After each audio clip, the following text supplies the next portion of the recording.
नमस्कार, news our के खास कार्यक्रम 4 बड़ी खबरों में आपका स्वागत है। मैं हूं आपके साथ तरुणा। आज की पहली बड़ी खबर उत्तर प्रदेश के संभल जिले के खग्गू सराय में एक बंद मकान में शिव मंदिर मिला है। यह मकान 1976 के दंगे के दौरान हिंदू परिवार का था। दूसरी बड़ी खबर में हम बात करेंगे महाराष्ट्र चुनावों के बाद महायुति की सरकार बन गई। सरकार बनने के बाद अब लोगों को मंत्रिमंडल का इंतजार है। वहीं तीसरी बड़ी खबर छत्तीसगढ़ में विधानसभा के शीतकालीन सत्र 16 दिसंबर से प्रारंभ होगा, जो 20 दिसंबर तक चलेगा। इस बार शीतकालीन सत्र हंगामेदार होने के आसार है। वहीं चौथी और आखिरी बड़ी खबर, बच्चों के भविष्य को सुनहरा बनाने के सपने दिखाने वाले कोचिंग सेंटर्स कभी उनके साथ धोखा भी कर सकते हैं, ऐसा कम ही सोचा जाता है। क्या है पूरा मामला, जानेंगे इसी कार्यक्रम में। तो आइए शुरू करते हैं 4 बड़ी खबरें।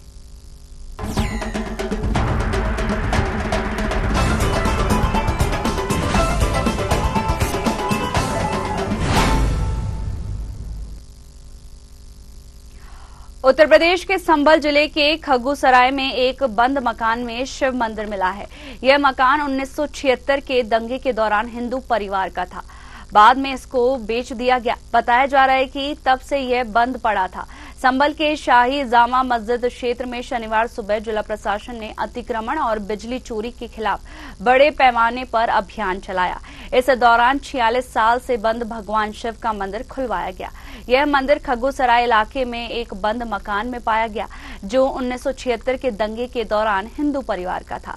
बाद में मकान बेच दिया गया और तब से यह बंद पड़ा था। डीएम राजेंद्र पेंसिया और एसपी कृष्ण कुमार विश्नोई की निगरानी में मंदिर की सफाई कराई गई और कुएं की खुदाई शुरू कराई गई।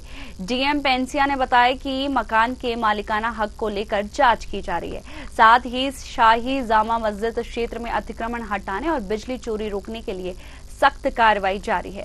प्रशासन की टीम ने इलाके में सड़कों नालों से अतिक्रमण हटाने के आदेश दिए हैं।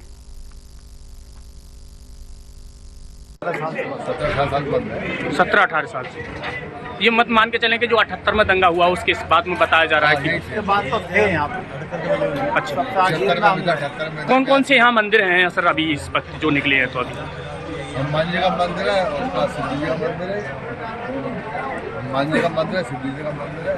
इसके साथ में आज ये भगवान कार्तिकेय जी, श्री हनुमान जी और शिवलिंग यहाँ पर विराजमान है। भगवान कार्तिकेय जी का यहाँ पर विशेष स्थान है, क्योंकि हरिहर मंदिर यहाँ पर है, उसी की तर्ज पर ये मंदिर बना हुआ है। क्योंकि इसका जो गुंबद है वो भी आकार यही बताता है कि 1000 वर्ष से पुराना मंदिर है। क्योंकि यहाँ मुस्लिम डोमिनेटिंग होने की वजह से 1978 के दंगे के बाद लोग यहाँ से छोड़ करके जाने लगे। 1978 के बाद खुला नहीं है मंदिर, और मुझे लगता है कि ज्यादा नहीं तो कम से कम 400-500 वर्ष पुराना। 400-500 वर्ष पुराना होगा सर। और मंदिर बंद कब था सर? 46 वर्ष पहले बंद हुआ था, उसके बाद अभी खुला। जब 1978 में दंगे हुए थे। सर, कितने बाद परिवार उस वक्त यहाँ पर रहा करते थे जो यहाँ से पलायन कर गए सर? अभी एक बुजुर्ग थे, उन्होंने बताया कि लगभग 40 परिवार यहाँ पे थे जो छोड़ के चले गए। हम लोग आज सुबह जब विद्युत के चोरी के विरुद्ध जो अभियान चलाया जा रहा था, उसमें जब हम लोग जगह जगह घूम रहे थे तो उस क्रम में हम यहाँ भी पहुँचे और यहाँ पर ये मंदिर दिखाई दिया। इसके बारे में मेरे द्वारा जिलाधिकारी महोदय को तत्काल अवगत कराया गया। उसके बाद अभी हम सभी लोग आपके साथ विजिट करने यहाँ पर आए हैं।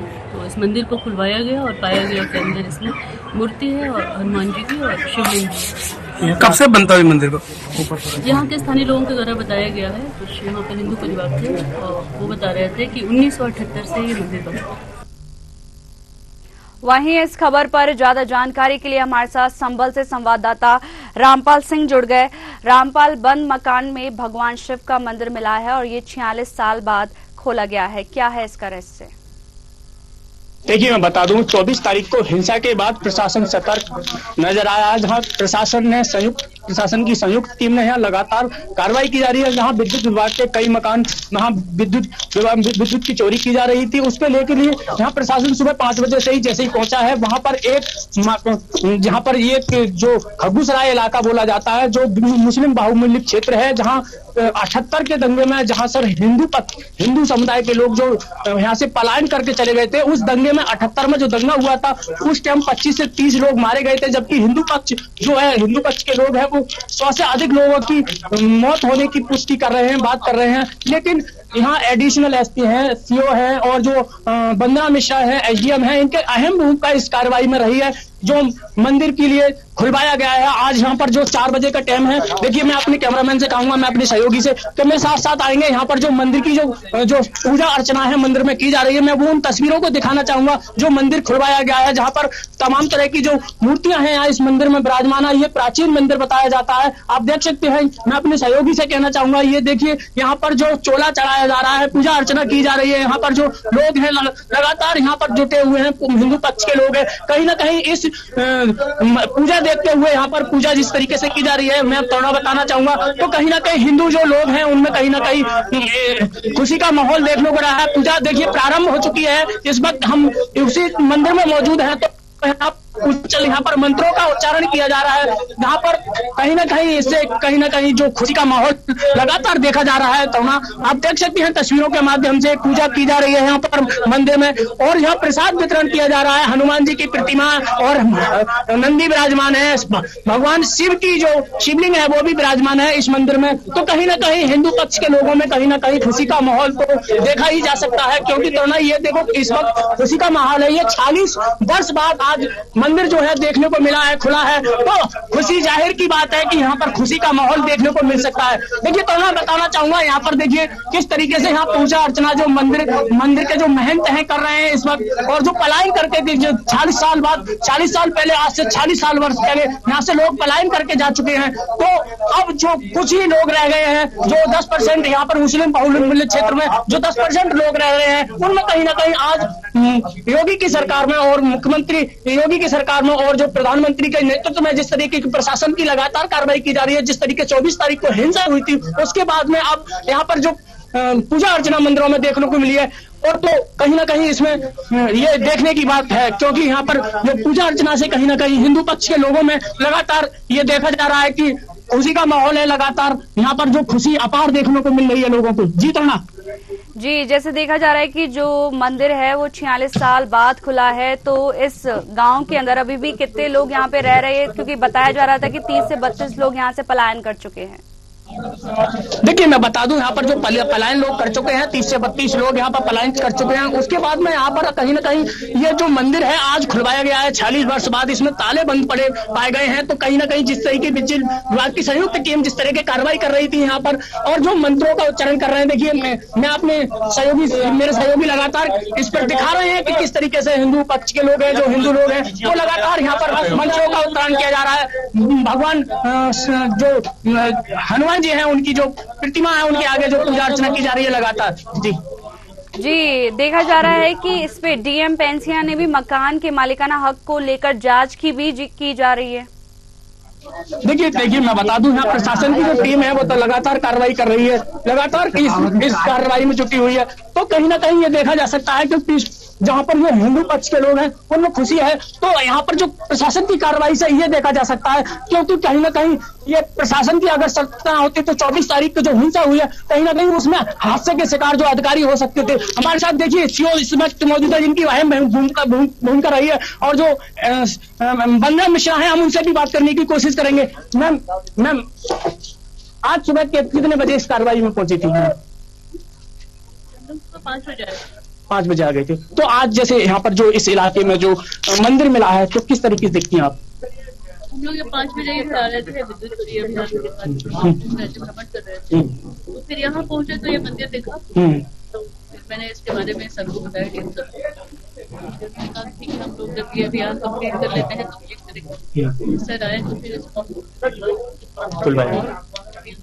अभी हिंदू पक्ष के लोग यहाँ पूजा अर्चना कर रहे हैं, तो किस तरीके से देखते हैं, किस तरीके की सुरक्षा व्यवस्था दी जाएगी लोगों को?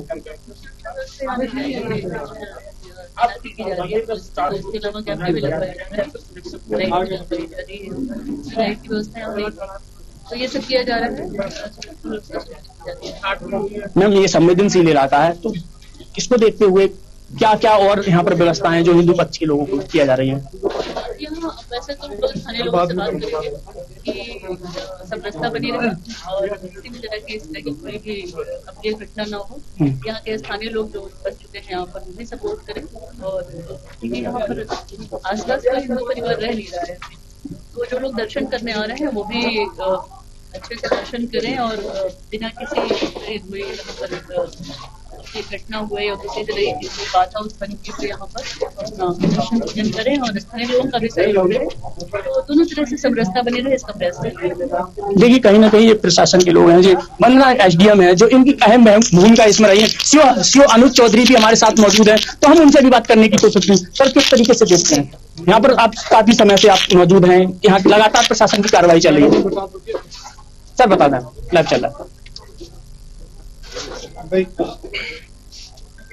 पब्लिक में जो है एक विश्वास बना है, लोगों में डर था कि इस क्षेत्र में या उस तरह से हम जा सकते हैं नहीं, तो प्रशासन ने आम जन को एक विश्वास मिला है।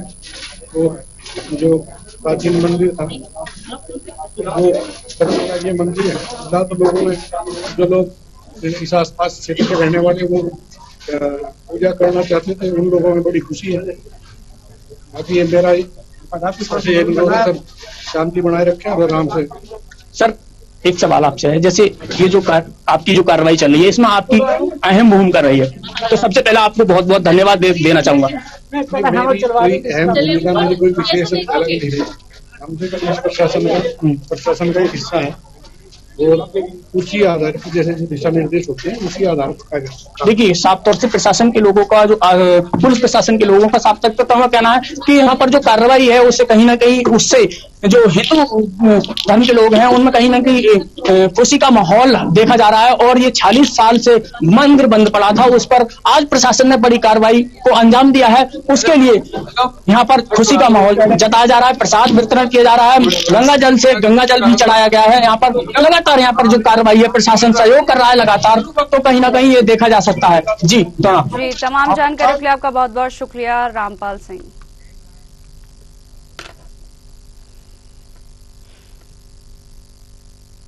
महाराष्ट्र चुनावों के बाद महायुति की सरकार बन गई है। सरकार बनने के बाद अब लोगों को मंत्रिमंडल का इंतजार है। इस बीच एनसीपी शरद गुट के नेता शरद पवार को लेकर अब नई चर्चा सुनने में आ रही है। दरअसल एनसीपी नेता और उप मुख्यमंत्री अजीत पवार अपने चाचा और वरिष्ठ नेता शरद पवार के जन्मदिन पर शुभकामनाएं देने पहुंचे थे। अजीत पवार के साथ उनकी पत्नी सुनेत्रा, बेटा पार्थ और एनसीपी नेता प्रफुल्ल पटेल ही नहीं छगन भुजबल भी थे। इसके अलावा शरद पवार के घर पर खुद शरद पवार के साथ उनकी बेटी सुप्रिया और अजीत पवार के भतीजे यदुवेंद्र और रोहित पवार भी मौजूद थे। ऐसे में अब ये कयास लगाए जा रहे हैं कि क्या पवार परिवार फिर एक होगा, क्या पवार परिवार की कोई और रणनीति चल रही है, क्या पवार परिवार में कोई खिचड़ी पक रही है। जन्मदिन के मौके पर हुई मुलाकात की तस्वीरें भी सोशल मीडिया पर नहीं डाली गई, जिससे साफ जाहिर होता है कि इस फैमिली मीटिंग को छुपाने की कोशिश की गई है। खबर है कि इस मीटिंग के बाद एनसीपी ने वित्त मंत्रालय की मांग शुरू कर दी है। वहीं इस खबर पर ज्यादा जानकारी के लिए हमारे साथ वरिष्ठ पत्रकार एएल द्विवेदी जी जुड़ गए। एएल द्विवेदी जी, आपका बहुत बहुत स्वागत है न्यूज आवर पर। जैसे कि देखा जा रहा है कि चाचा भतीजे की मुलाकात से बाजार गर्म हो गया है।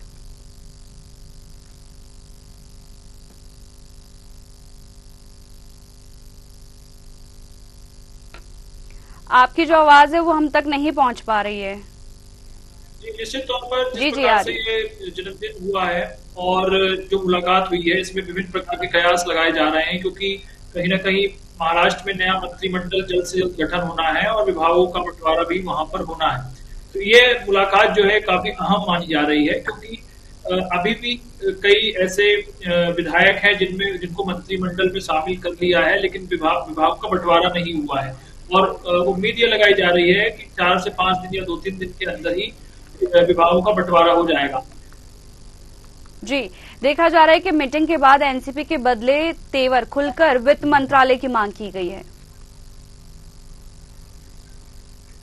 जी, जिस प्रकार से देखिए आम मंत्रालय को लेकर के जिस प्रकार से भारतीय जनता पार्टी की ज्यादा से ज्यादा सीटें नहीं है, साथ में जो का गुट था और जो अन्य गुट सभी लोगों ने मिलकर इस चुनाव को लड़ा है, तो निश्चित तौर पर मुख्य मंत्रालय में अपना पास रखना चाहते हैं। इसको लेकर के लगातार बीजेपी का जो अपने जो घटक दल है उनसे अपना एक चिंतन मनन बैठक का लगातार दौर जारी था और फडणवीस जी जो है वह पूरी सूची लेकर के दिल्ली के लिए चिंतन और मनन करने दिल्ली गए थे। वहां से उनको संकेत भी मिले हैं, लेकिन अभी मंत्रालयों का बंटवारा नहीं हो पाया है। आने वाले कुछ दिनों में मंत्रालयों का बंटवारा जल्द से जल्द हो जाएगा और मुझे ऐसा लगता है कि मुख्य मंत्रालय जो अहम व्यक्ति हैं उनको ही दिए जाएंगे। जी, जैसे देखा जा रहा है कि क्या पवार परिवार की कोई और रणनीति चल रही है, पवार परिवार में कोई खिचड़ी पक रही है? देखिए, ये सब बड़ा इंटरनल और कॉन्फिडेंशियल मामला होता है। हो सकता है वे चाह रहे हो कि इसको एक तरह से पॉलिटिकल प्रेशर, जो हम दूसरे भाषा में बोलते हैं, कि कहीं ना कहीं एक पॉलिटिकल प्रेशर बनाया जा रहा है कि जो मुख्य मंत्रालय है वे अपने ऊपर, अपने पास ही रहें और अन्य जगह पर ना जाएं। इसको लेके चाहे वह गृह मंत्रालय हो, चाहे लोक निर्माण विभाग हो, चाहे वित्त मंत्रालय हो, चाहे परिवहन मंत्रालय हो, जो बड़े और मुख्य प्रमुख मंत्रालय होते हैं जिसमें लाखों करोड़ों रुपए का बजट हर साल आता है, उसको मुख्य रूप से ये लोग अपने पास रखना चाहते हैं। इसको लेकर लगातार सामंजस्य बनाया जा रहा है, इसलिए ये मंत्रालय का जो बंटवारा है विभागों का, इसमें देरी नजर आ रही है। जी, तमाम जानकारियों के लिए आपका बहुत बहुत शुक्रिया।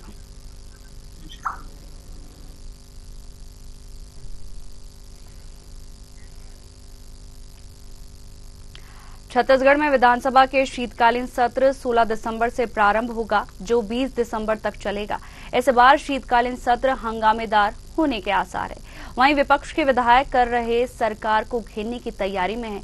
विधानसभा के शीतकालीन सत्र को लेकर विधानसभा अध्यक्ष डॉक्टर रमन सिंह ने कहा, सदन की कार्रवाई 5 दिनों तक चलेगी। सत्र में 4 बैठकें होगी, इसके लिए 814 प्रश्न लगे हैं। उन्होंने राज्य विधानसभा का रजत जयंती वर्ष भी शुरू हो गया है। साल भर तक इस दौरान विशेष कार्यक्रम आयोजित किए जाएंगे। साथ ही विधानसभा अध्यक्ष ने बताया कि रजत जयंती वर्ष में विधानसभा नए भवन में शिफ्ट होगा। इसके लिए पीएम नरेंद्र मोदी को आमंत्रित किया है। नए विधानसभा का लोकार्पण करने के लिए पीएम को आमंत्रण दिया गया है। उन्होंने बताया कि छत्तीसगढ़ विधानसभा की पहली बैठक 14 दिसंबर 2000 में हुई थी। रजत जयंती वर्ष पर कई कार्यक्रम किए जाएंगे। हर माह विशेष कार्यक्रमों का आयोजन होगा। आज रजत जयंती वर्ष के प्रथम दिवस शनिवार 14 दिसंबर 2024 रजत जयंती का लोगो का विमोचन आज किया गया। 14 दिसंबर 2024 को रजत जयंती वर्ष पे केंद्रित 2 मिनट का वीडियो का विमोचन आज हुआ। इसके साथ ही साथ पहले दिन जब 16 तारीख को विधानसभा के सत्र के प्रथम दिवस सोमवार होगा, तो माननीय सदस्यों का स्वागत नर्तक दलों के माध्यम से विधानसभा के प्रवेश में किया जाएगा। वहीं इस खबर पर ज्यादा जानकारी के लिए हमारे साथ रायपुर से संवाददाता प्रवीण मनहर जुड़ गए हैं। प्रवीण, देखा जा रहा है कि बीजेपी ने शीतकालीन सत्र से पहले एक बैठक आयोजित की है, साथ ही विपक्ष को घेरने की पूरी रणनीति बना ली है। देखिए, निश्चित तौर पे 16 तारीख से जो है वो विधानसभा सत्र चालू हो रहा है। ऐसे में जो है सत्ता और विपक्ष दोनों एक दूसरे के ऊपर हमलावर होने की जो तैयारियां हैं वो जोरों से कर रही है।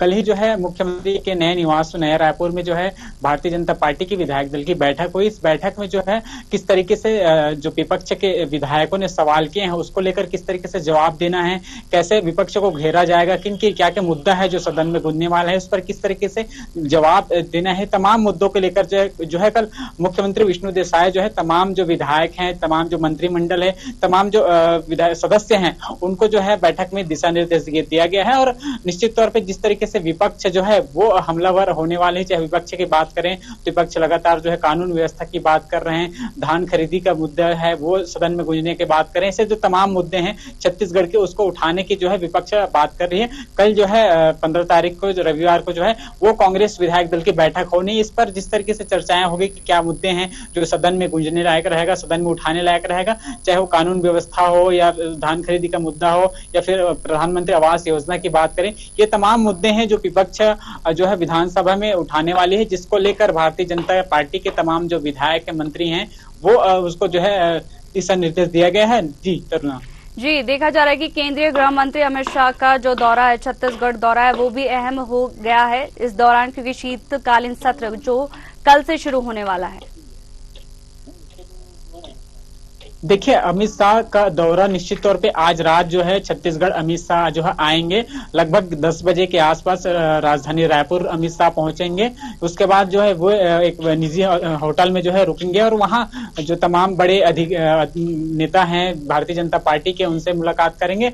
और जिस तरीके से कल उनका कार्यक्रम निर्धारित है, पुलिस अवार्ड कार्यक्रम में शामिल होंगे। उसके बाद कल जो है लगभग 2 बजे के आसपास जब बस्तर में होने वाले बस्तर ओलंपिक के कार्यक्रम पे शामिल होंगे। तो जिस तरीके से ठीक शीतकालीन सत्र से पहले अमित शाह का भी दौरा है और नगरीय निकाय चुनाव और पंचायत चुनाव से पहले जिस तरीके से कल जो है जेपी नड्डा पहुंचे हुए थे, कल अमित शाह आ रहे। तो जिस तरीके से केंद्रीय जो नेता है भारतीय जनता पार्टी के, वो लगातार छत्तीसगढ़ की ओर रुख कर रहे हैं। और कल आपको बता दें कि अमित शाह जो है बस्तर में उस बस्तर ओलंपिक के जो कार्यक्रम है उसके समापन में शामिल होंगे। उसके बाद जो शहीद जवान है उनके परिवारों से मुलाकात करेंगे। साथ ही साथ जो बस्तर के पुलिस जवान हैं और उनके जो अधिकारी हैं उनके साथ भी जो है रात जो है खाना खाते हुए नजर आएंगे। और तमाम जो नक्सल वाले जो मुद्दे हैं उसको लेकर एक बैठक भी हो सकती है और तमाम तरह की चर्चाएं नक्सल को लेकर हो सकती है कि आने वाले समय में किस तरीके से छत्तीसगढ़ में नक्सल मुक्त किया जाए, किस तरीके से और रोड मैप बनाया जाए जिससे नक्सल गतिविधियां कम हो।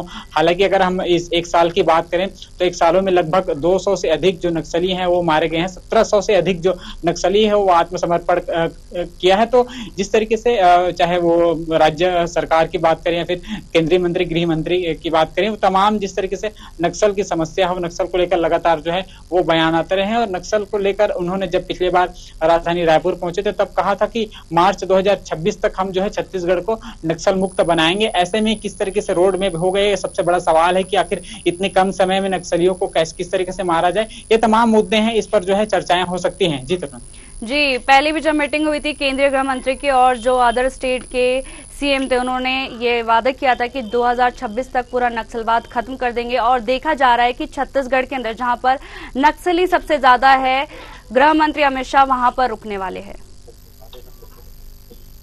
देखिए, निश्चित तौर पे केंद्रीय गृह मंत्री अमित शाह आज रात को पहुंचेंगे और रात में हालांकि राजधानी रायपुर रुकेंगे, लेकिन कल उनका बस्तर में जो है वो कार्यक्रम है।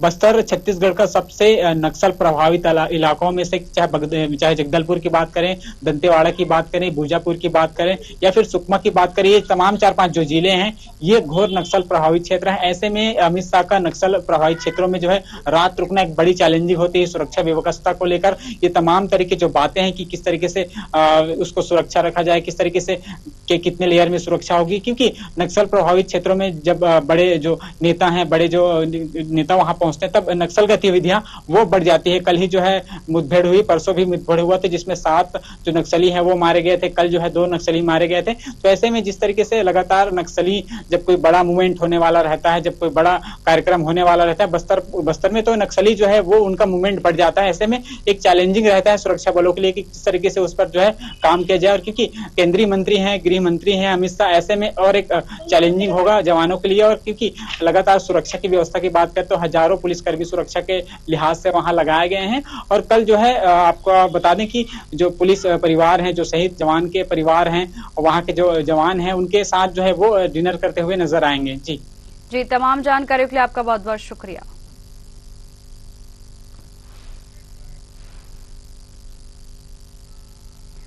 बच्चों के भविष्य को सुनहरा बनाने के सपने दिखाने वाली कोचिंग सेंटर्स कभी उनके साथ धोखा भी कर सकते हैं, ऐसा कम ही सोचा जाता है। लेकिन भोपाल स्थित एक नामी बड़े कोचिंग सेंटर फिटजी ने फरार होकर इस बात को सच साबित कर दिया है। सेंटर संचालक ताला लगाकर फरार हो गए और बच्चे और उनके अभिभावक भविष्य को लेकर चिंतित हो रहे। उधर कलेक्टर कौशलेंद्र विक्रम सिंह ने कहा बच्चों की फीस वापस दिलवाई जाएगी। बता दें, भोपाल के एमपी नगर जोन 2 में स्थित फिटजी सेंटर पर ताला लटका हुआ है। मालिक कहाँ है किसी को नहीं पता, टीचर्स भी नहीं आते हैं। करीब 1 सप्ताह से कोचिंग बंद है, स्टूडेंट्स नहीं पढ़ पा रहे। शहर के सबसे पोश और महंगे क्षेत्र में स्थित फिटजी फीस भी लाखों रुपए में लेता है, लेकिन अब इनसे बच्चे का भविष्य दांव पर लगा दिया है। और हमने फिटजी में एडमिशन कराया था यही सोच के कि जेईई की तैयारी अच्छे से होगी, लेकिन हमको वैसी कोई भी फैसिलिटीज़ नहीं मिली। यहाँ पे आए दिन यही होता रहता है, कोई टीचर छोड़ के जाता है, फिर कोई टीचर छोड़ के जाता है। इस बार तो पूरे 8 टीचर्स छोड़ के चले गए। पूरा मतलब पढ़ाई बिल्कुल तहस नहस हो गई है बच्चों की, बच्चे भी परेशान हैं, हम पेरेंट्स भी बहुत परेशान हैं क्योंकि बच्चों को भी संभालना है, दूसरी तरफ फाइनेंशियल लॉस जो है सो है। और करीब 3,80,000 मैंने फ़ीस जमा करी थी। अप्रैल से क्लासेस शुरू हुई थी, लेकिन जून आते आते तक ये डिस्टर्बेंस चालू हो गया। कई टीचर्स को इन्होंने सैलरी नहीं दी तो फैकल्टी छोड़ के गई, लेकिन फिर कंटिन्यू हुआ और अब दिसंबर में आके तो बिल्कुल शट डाउन हो गया। और करीब 2026 तक का था मेरा बेटा, लेकिन सबसे ज़्यादा परेशानी है कि बेटा मेंटली परेशान हो गया। पैसा तो गया, लेकिन बेटा का जो करियर का फोकस होकर पढ़ना था उसकी जगह पे वो टीचर्स ही चेंज होते गए। और इंस्टीट्यूट बंद होने से मैंने एक उम्मीद के साथ किया था भोपाल के टॉप इंस्टीट्यूट के साथ, लेकिन मेंटली हरेसमेंट भी बहुत हो गया बेटे को। हाँ, एक इंस्टीट्यूट के खिलाफ लगभग 15-20 पेरेंट्स उपस्थित हुए जिन्होंने शिकायत दी है, उन्होंने फीस ली है और पढ़ाई नहीं करवा रहे हैं। इस संबंध में प्रथम दृष्टया संज्ञेय अपराध तो परिलक्षित नहीं होता है, लेकिन इनको हमने बतलाया गया कि हम इसमें विधिक अभिमत लेंगे। अगर वो कॉग्निजेबल ऑफेंस का बताए तो हम उसमें FIR जो ही सेक्शन वो बताएंगे उसमें पंजीबद्ध करेंगे। कौन सी कोचिंग थी सर, कितने लगभग स्टूडेंट हैं इसमें? अभी फिटजी का नाम सामने आया है और नंबर ऑफ स्टूडेंट्स हम पूरे आवेदन पत्र और पूरा उसके बाद बता पाएंगे। वहीं आपको बता दें कि कोचिंग सेंटर फिटजी ने काफी बड़ी धोखाधड़ी की है। वहीं जो बच्चों का भविष्य है वो अधर में लटका हुआ है और जो बच्चे हैं वो काफी परेशान हो रहे हैं, साथ ही जो उनके परिजन हैं वो भी काफी परेशान हैं। और फिटजी ने फीस भी लाखों रुपए में लेता है और गेट पर ताले लगा दिए गए हैं, जिससे कि टीचर्स भी वहां पर नहीं आते हैं और काफी नुकसान हुआ है बच्चों का। वहीं कलेक्टर कौशलेंद्र विक्रम सिंह ने कहा है कि बच्चों की फीस वापस दी जाएगी। वहीं इस खबर पर ज्यादा जानकारी के लिए हमारे साथ भोपाल से संवाददाता सत्यम शर्मा जुड़ गए। सत्यम, कोचिंग के नाम पर ठगी की जा रही है, फिटजी ताला लगाकर फरार हो गए हैं।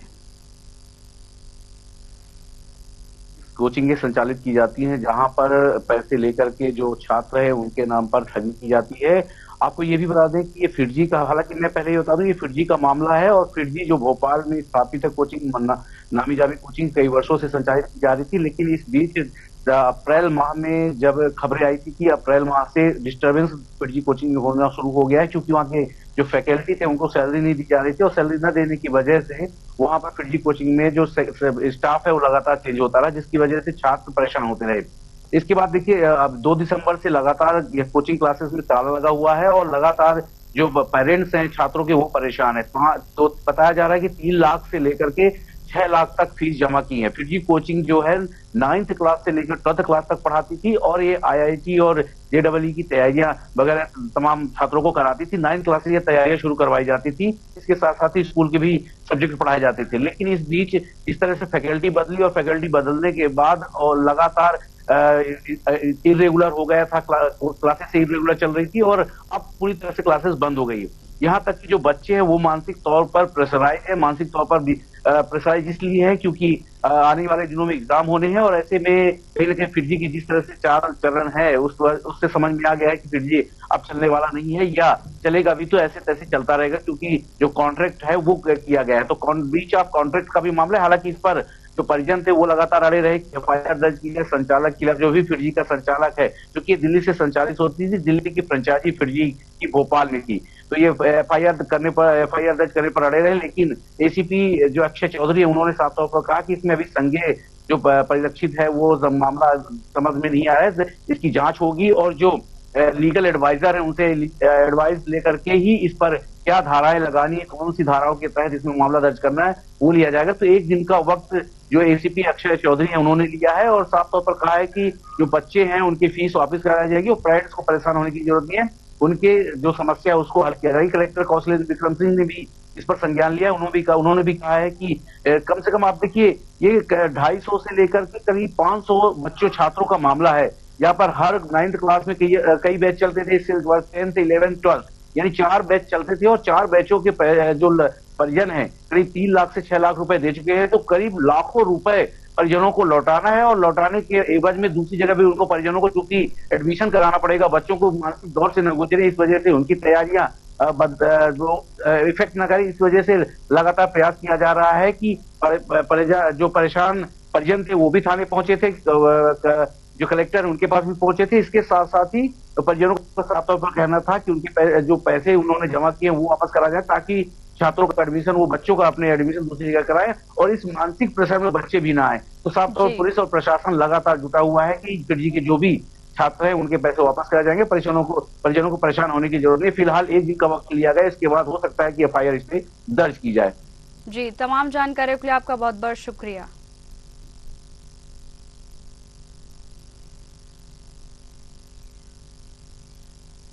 फिलहाल 4 बड़ी खबरों में इतना ही। बने रहिए न्यूज़ आवर के साथ। नमस्कार।